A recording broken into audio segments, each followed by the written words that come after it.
In this video, I'll be presenting you with a comprehensive and spoiler-free book review of 400 Days, the latest romance thriller by Chetan Bhagat.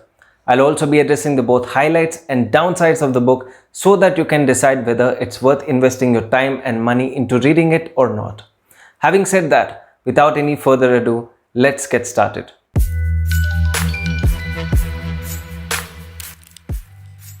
Before I brief you up about the plot, I'll have to tell you that this is the third suspense thriller coming from Chetan Bhagat. All the three books have a common protagonist, Keshav Purohit and his friend Saurabh. They are private detectives operating through their own investigation agency. However, you can read these books as standalone novels. So even if you haven't read Girl in Room Number 105 or One Arranged Murder, you can still go ahead and grab this book without having to follow any chronological order. Now talking about the plot, Sia, a 12-year-old child, goes missing. Her family tries relentlessly to find her, only to lose all their hopes as 9 months pass by with no results. The police forces as well put a halt to the search investigation, striking it off as a cold case. But her mother, Alia Arora, is not the one to give up easily. She hires a private detective, Keshav Purohit, who happens to be her neighbor, hoping that he, along with his best friend cum partner Saurabh, would reinvestigate the missing case, bringing her daughter Sia back home safely. Keshav, on the other hand, is battling his own set of challenges. His parents especially are hell-bent on getting him married, insisting on clearing the IPS exams, or forcing him to close down the investigation agency forever. But what happened to Sia? Who abducted her? Would Keshav succeed in finding her? To find answers to these questions, you'll have to read the book. One of the first and foremost aspects that I want to discuss in this segment is the characters. If you have read any of Chetan Bhagat's novels earlier, then you might have noticed that his characters feel quite quirky at several instances, yet strike a chord somewhere, bearing resemblances to someone that we know or interacted with from our day-to-day lives. This relatability element in his characters is what makes you feel connected with them instantly.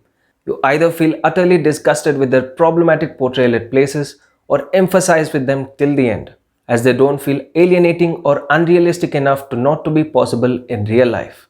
Now talking about this book particularly, I found Alia Arora's character to be the most interesting one.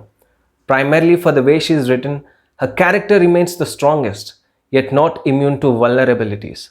A mother who is persistent to find her missing child despite the gloom-ridden attitude within her family, finding herself battling from a hostile position in the society as her identity is constantly questioned or even ridiculed. Yet she remains strong-headed in her resolve, without sulking down to the tormenting instances.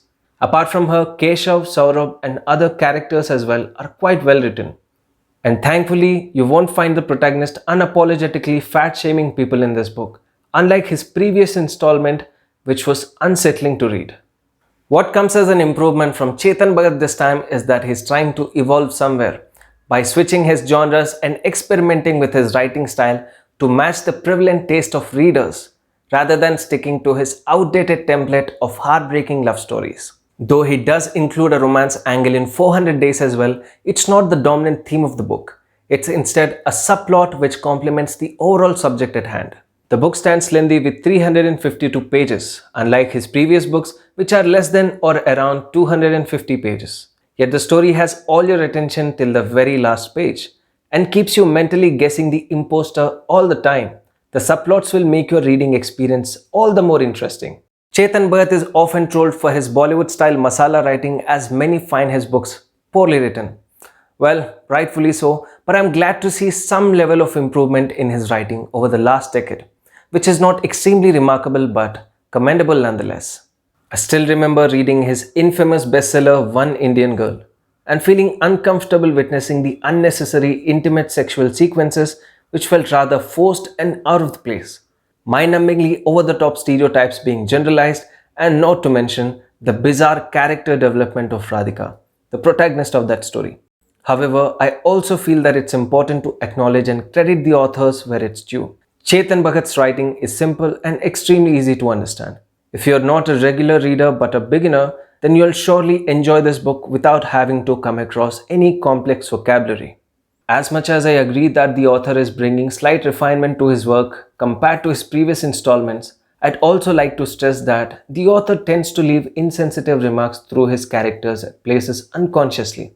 Especially in this book, I found that at several instances when it involves physical interactions between the characters, they are presented through a slapstick approach, which is originally intended to be funny but rather comes across as unsettling or even creepy.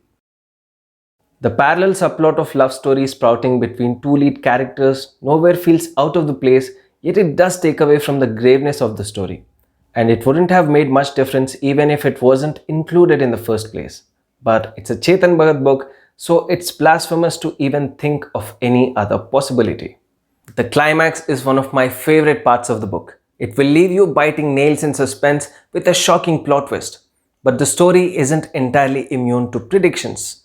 Especially if you have read quite a lot of thrillers already, then you will effortlessly figure out what the author is trying to present at various occasions. So if you're an avid reader of crime thrillers in general, do not expect a nuanced suspense writing while reading this book. And finally, my overall rating for this book is 6.5 out of 10 stars. It's an interesting read and has enough suspense to keep you hooked till the end. If you're a Chetan Bhagat fan, then you'll surely enjoy reading it. And even if you aren't, you can still give it a try during a boring weekend. You'll have fun reading it. With that being said, I'd like to conclude this video right here. I hope you found this review helpful. Please do share your thoughts below in the comment section, and I'll meet you guys soon with my next video. Until then, keep reading, keep exploring.